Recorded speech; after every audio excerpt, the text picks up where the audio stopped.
जन्मपत्रिकेमध्ये योग असूनही फळ का बरं मिळत नाही? बुधादित्य योग, राजयोग, अनेक प्रकारचे योग जर पत्रिकेत दिसत आहेत, तर मग का बरं धनलाभ होत नाही? का राजयोग येत नाही? जन्मकुंडलीप्रमाणे यश मिळतच नाही. 9 एप्रिलपासून स्वामी पुण्यतिथी सप्ताह सुरू होत आहे. जन्मपत्रिकेत योग असो किंवा नसो, पण सूर्य, चंद्र, ग्रह, तारे, स्वर्ग, पृथ्वी, पाताळ तसेच या कलियुगाचे आणि संपूर्ण ब्रह्मांडाचे चालक, मालक, पालक सर्वे सर्वा म्हणजे ब्रह्मांड नायक श्री स्वामी समर्थ, श्री स्वामी समर्थ. म्हणूनच तुमचे पूर्वकर्म कितीही संचित प्रारब्ध असू दे, पूर्व सुकृत असू दे किंवा क्रियामान शाप, तळतळाट काही असू दे, अगदी पितृदोष असू दे, कुठल्याही जन्मी केलेले कर्म या सगळ्यांची गोळाबेरीज म्हणजे आयुष्यात येणारं यश, आयुष्यात येणारं अपयश असं सगळं एकंदरीत म्हणजेच आध्यात्मिकदृष्ट्या सर्वसाधारणपणे मानले जाणारे प्रारब्ध. हो, आणि या प्रारब्धातून बाहेर यायचं आहे तर 9 तारखेपासून म्हणजेच उद्यापासून सुरू होणारा स्वामी सप्ताह म्हणजे पुण्यतिथीनिमित्त खूप मोठ्या प्रमाणात साजरा केला जातो.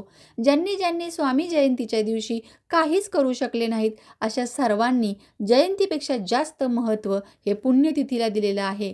असं नाही आहे की हा दुःखाचा दिवस म्हणून स्वामी भक्त साजरा करतात. उलट मोठ्या उत्साहाने, मोठ्या आनंदाने आणि तेवढ्याच अधिक सेवा करण्याच्या उत्साहाने हा दिवस साजरा करण्यासाठीच अगोदरच सप्ताह पारायण सुरू होतात, प्रहरे चालू होतात, याग चालू होतात. त्याचबरोबर अखंड नामजप सेवा केली जाते. म्हणूनच अनेक लोक खूप त्रस्त आहेत, खूप त्रासलेले आहेत. तर या सर्वांवर एकमेव उत्तर आणि एक उपाय जर मला विचारताल तर तो म्हणजे तुमची जी जन्मकुंडली आहे, पत्रिकेचा असा जास्त बाऊ न करता आणि न जास्त संकोच करता कुणाला विचारू, काय करू असं काहीच मनात न आणता शास्त्रोक्त अशी दिंडोरी प्रणीत स्वामी समर्थांची सेवा करणं हे खूप महत्त्वाचं असं अध्यात्मातलं कार्य आहे. कारण स्वामींची सेवा उठसूट कुणीही करू शकत नाही बरं का, हे लक्षात घ्या. ज्यांना स्वामी निवडतात आणि स्वामींची इच्छा आहे की आता तुला यातून बाहेर काढायचं काम माझं आहे, अशाच लोकांजवळ स्वामी पोहोचतात, स्वामींचा मार्ग पोहोचतो. अशाच लोकांच्या जवळपास स्वामींचं केंद्र असतं.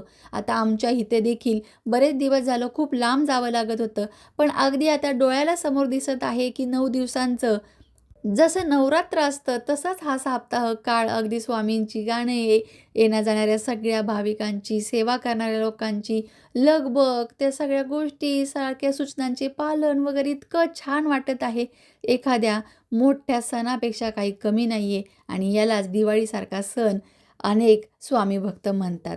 म्हणूनच तुम्हाला आजवर कधीही स्वामी सेवेचे काहीही अनुभव आले असतील किंवा नसतील, तुमचे कितीही मोठमोठे प्रश्न असू देत, काहीही समस्या असू दे, अगदी शरीराच्या तक्रारीपासून नातेसंबंधांच्या दुरावापर्यंत किंवा पैशाच्या आर्थिक चणचणीपासून ते करिअरपर्यंत या सगळ्यांसाठीच तुम्ही 9 एप्रिलपासून सुरू होणाऱ्या श्री स्वामी समर्थ सप्ताह काळामध्ये जवळच्या केंद्रामध्ये किंवा मठामध्ये जाऊन स्वामी सेवेची प्रचिती आणि अनुभव जरूर घेऊ शकता.